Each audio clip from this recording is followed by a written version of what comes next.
used to thinking of Beethoven's symphonies as the ultimate icons of revolution in music. But in many ways, they're creatures of their own age. They look forward to the explosive developments of the mid-19th century, particularly the trailblazing symphonic works of Berlioz and Schumann. But they also look backwards. There's no question without the example on the one hand of Haydn and Mozart, and on the other of composers of the French Revolution such as Cherubini, Gossec and Méhul. Beethoven's symphonies would not have taken the form that they eventually did. There's a very real sense in which the spirit of Mozart imbues the early symphonies of Beethoven, particularly the second. Look at the finale and the very abrupt octave exchange in the second bar. This derives from the opening of Mozart's Hafner Symphony.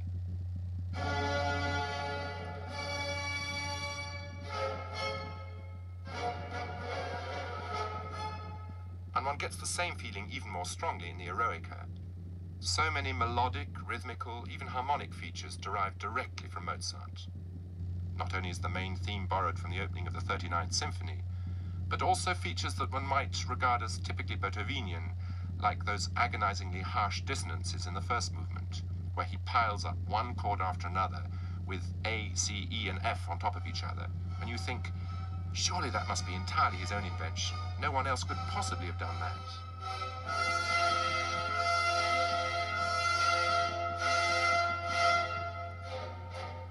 Not so. Look at the introduction to Mozart's same E-flat symphony, Köchel 543, and there you find almost the identical chord superimposed, but in a Mozartian way, without the brazen shock impact that Beethoven achieves in his Eroica.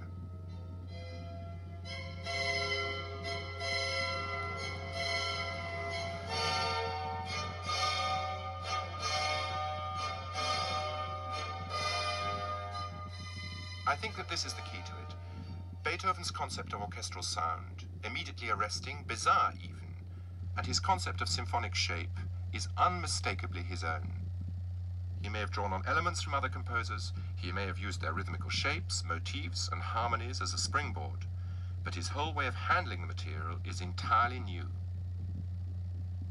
The way, for example, that he uses woodwind instruments to provide an almost continuous dialogue so that the melody emerges in a segmented way.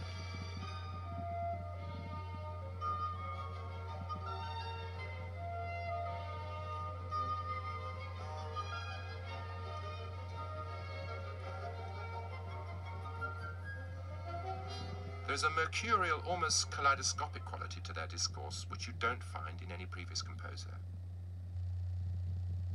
Now, Beethoven is pitiless in the demands that he makes not only of the performers, but also of his listeners. He is simply not interested in the fallibility or technical difficulties of players.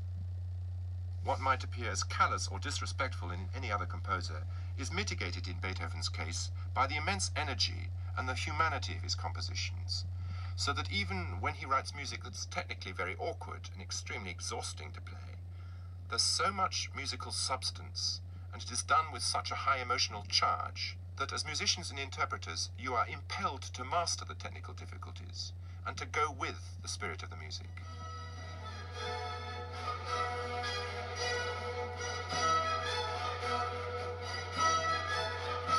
Of course, there's nothing quite like a modern virtuoso symphony orchestra performing Beethoven's symphonies, particularly the seventh, to give a sense of excitement and power. But what one gains with period instruments is an additional clarity, the specific gravity, as it were, of each instrument, the ability to make all the separate strands of Beethoven's orchestral fabric distinctly audible at one at the same time, especially when the rhythmical contours are extremely sharply etched, and the dotted rhythms don't degenerate, as they so often do, into duple time. In the first part of the first movement of the Seventh Symphony, one hears the horns at the very top of their range, and the way that the timpani seem to generate the rhythmical energy of the whole piece, and to propel the orchestra forward. While at the same time, there is this wonderful multicolored variety of sounds that comes through from the woodwind and brass instruments, and the strings playing for dear life.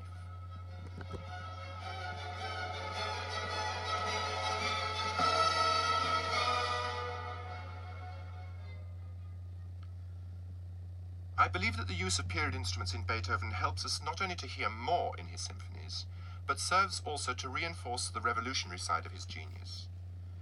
By contrast, later instruments, as they evolved in the course of the 19th century, have a way of blurring the edges of the music. Their associations are inevitably with a far later style of musical expression. So there is a price to be paid for the extra technical fluency and projective volume of modern instruments. The thing that strikes one most about the instruments of Beethoven's period is that each instrument has an entirely distinctive sound, an individuality, which, so it seems to me, can convey the train of Beethoven's thought more readily and more directly than is the case with modern instruments. So that what you lose in opulence, you gain in extra transparency and rhetoric.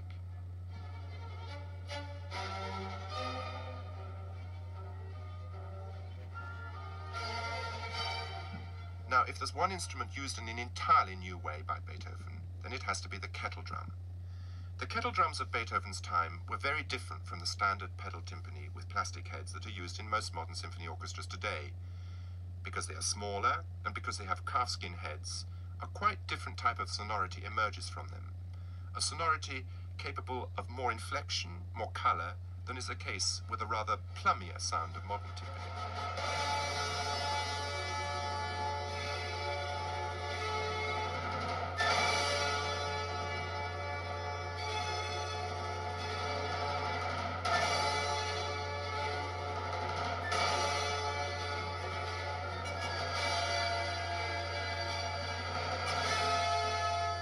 It seems to me that this is crucially important in Beethoven. For the astonishing thing about his use of timpani, particularly in the Ninth Symphony, is that his treatment of them is solistic to the point where they are virtually the carriers of the motivic content of the piece. There's a marvelous passage in the scherzo, the section beginning Ritmo di tre battute, where there are 9 bars of woodwind playing in E minor in a rather Mendelssohnian way, followed by another 9 bars in A minor, ending on the dominant 7th of A minor, all in piano, that is. And then suddenly, in come the timpani on their octaves forte. The effect of those F major interventions from the timpani is to force the wind to do an abrupt turn into D minor, so that the timpani have been the means by which the modulation has been effected. Now, no one had ever dreamt of doing that before.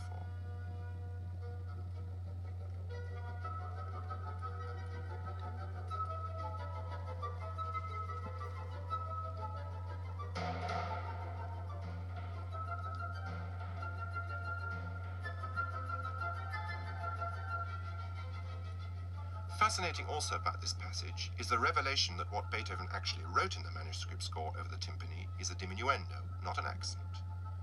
The effect is miraculous. It's not simply a matter of a reduction in volume, of a loud sound followed by a softer sound, but also of a retreating sound in the overall perspective of the piece. It seems as though the source of the sound is actually moving away from you, and that adds a tremendously dramatic flavor to the musical discourse. This may seem like a trivial detail, but it is of remarkable importance and symptomatic of the way in which recent work by scholars like Jonathan Del Mar and Clive Brown can transform our understanding of these famous scores. It seems almost incredible that these, the most celebrated symphonies ever composed, are performed regularly from texts that correspond neither to Beethoven's first nor last wishes, as evinced by the autograph scores, or by the first printed editions with corrections in Beethoven's hand. We have tried to put that right in these recorded performances. Sooner or later, any interpreter of Beethoven's symphonies has to face the huge problem of tempi.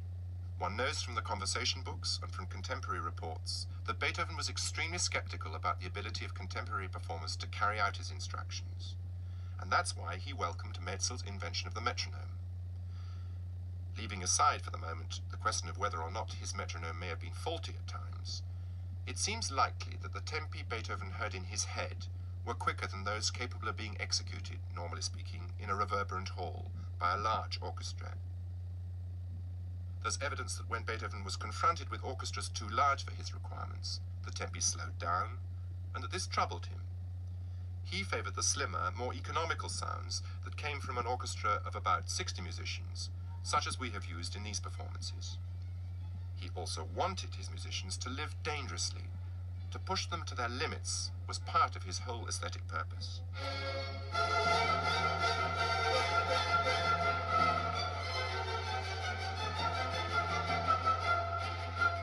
Take, for example, the last movement of the Eighth Symphony, which has so much energy, so much fantasy and brilliance to it. To play those triplet quavers fast and really accurately is difficult, be it on modern or on period instruments. That's not the problem. The huge advantage when you're directing a period instrument orchestra is that the instruments don't crash into each other. There isn't, as it were, a traffic jam of sonorities, such as builds up very easily with a modern symphony orchestra. You can actually hear the individual articulation of the triplet rhythms. Such a passage certainly borders on the limits of the playable, but that's exactly what Beethoven is after, and I think that one would be shirking one's responsibilities if one didn't take his tempi absolutely literally in such instances.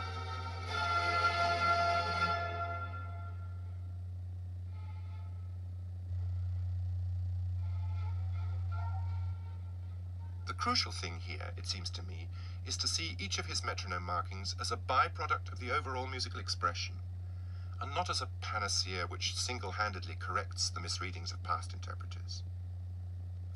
Take the Ninth Symphony at the Alla Marcia section in the last movement. There have been two things that have tended to wrong-foot interpreters here. First of all, it's now clear that when Beethoven was dictating speeds to his nephew Karl, they were transcribed wrongly. However, it was not the metronome speed that was wrong, but the unit of time in which that speed was measured. Beethoven said 84 in 6/8, and Karl seems to have interpreted that as 2 beats of dotted crotches to the bar, whereas it seems much more likely that Beethoven intended the whole bar, that is a dotted minim, to be at 84. Now this interpretation fits totally with the Allegro Energico when the choir re-enters after the Seid umschlungen Millionen section, which is also marked at 84. Sempre li stesso tempo, instructs Beethoven, but this instruction is generally ignored by conductors. It also fits with what seems to have been the standard speed of French military marches of the period.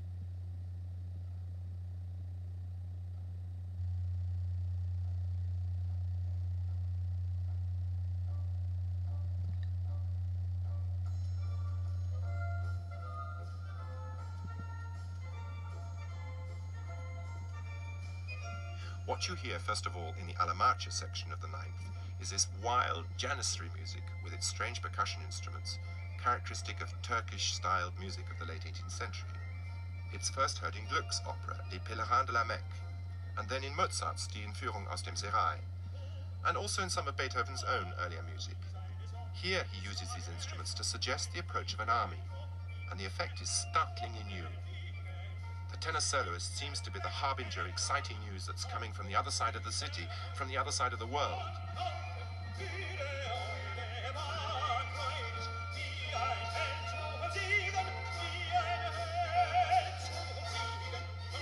And this in turn leads into a fugato of immense energy, comparable within the corpus of Beethoven's works only to the Grosse Fuge, opus 133, or the final section of the Dona Nobis in the Missa Solemnis.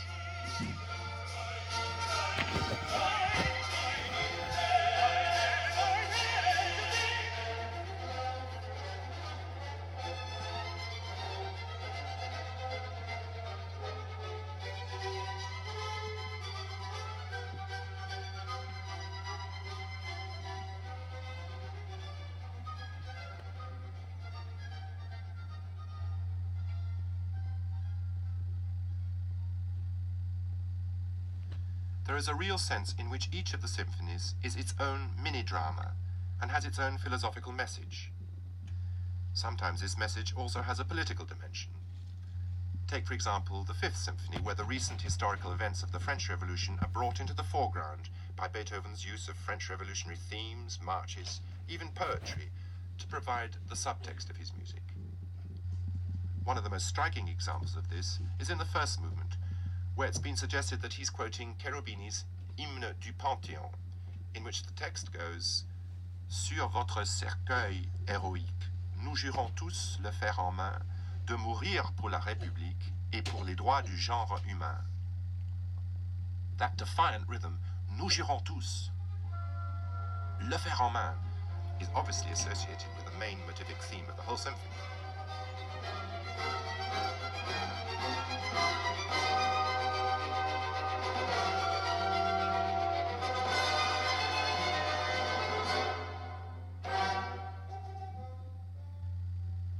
To some extent, our Orchestre Révolutionnaire et Romantique is modelled on that of the Société des Concerts du Conservatoire.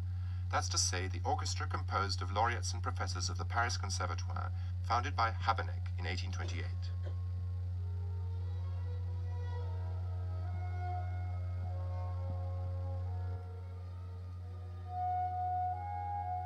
This orchestra achieved several things.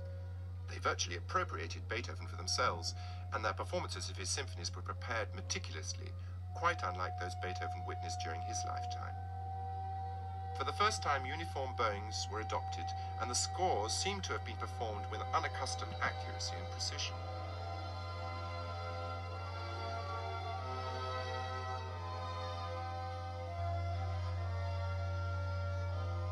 The orchestra took destiny by the scruff of its neck in typically French fashion and showed the musical world where the future lay. The impact on Berlioz, Liszt, Wagner, and countless other musicians who heard these performances was enormous.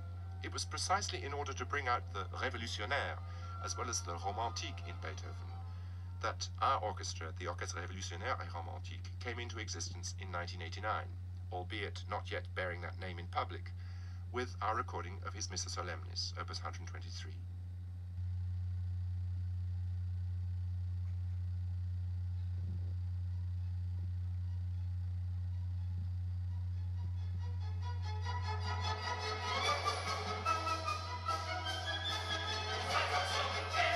I can't think of anything more important or more central to one's whole raison d'être as a conductor than the corpus of 9 symphonies by Beethoven. To come to terms, to come to grips with these works is a magnetic challenge for any conductor. And when it involves recording with such a committed group of musicians who are prepared to put their necks on the block for the music, as it were, and to risk life and limb in order to really capture what is felt collectively and individually to be necessary to do justice to Beethoven's music, then it becomes a shared voyage of exploration of which one feels privileged to be a part. Nothing can diminish one's sense of excitement at that adventure, and nothing can diminish the sense of terror and awe at being confronted by this indomitable man and his extraordinary creations, and by the immense technical and musical difficulties that he places in one's path. To me, it is significant and faintly ironic that no less a Beethoven specialist than Otto Klemperer could write many years ago, "I'll tell you something. There is nothing more difficult for a conductor than to play Beethoven's symphonies. It is because of the changes of the instruments since he wrote them, and because of the larger halls today. Beethoven should never be modernized." Amen to that, say I.